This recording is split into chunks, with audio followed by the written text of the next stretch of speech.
మా అమ్మ tailoring classes నేర్చుకోవడానికి వచ్చిన వాళ్ళ ఇంట్లో గేదెలు ఉండేవి. అప్పుడు వాళ్ళు జున్ను పాలైతే తీసుకొచ్చేవాళ్ళనమాట. ఆ జున్ను పాలతో చేసిన జున్ను అయితే చాలా టేస్ట్ ఉండేది అసలు. మళ్ళీ తర్వాత ఎప్పుడు నేను అంత టేస్ట్ ఉన్న జున్ను అయితే తినలేదు.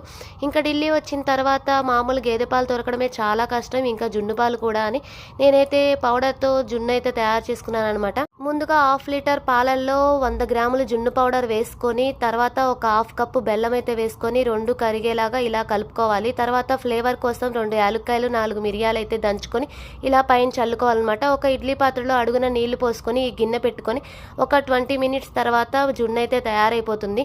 మీకు జున్ను వేడిగా తినటం ఇష్టమా, చల్లగా తినటం ఇష్టమా? కామెంట్ సెక్షన్‌లో కామెంట్ చేయండి. నాకైతే వేడిగా ఇలా జున్ను తినటం అయితే చాలా ఇష్టం. జున్ను తిన్న తర్వాత మీలో ఎంతమంది ఇట్లాగా కొంచెం బియ్యం కూడా తింటారు? ఇది మాకు మా అమ్మ అలవాటు చేసింది. వీడియోని ఖచ్చితంగా లైక్ చేయండి. Subscribe my channel. Bye bye.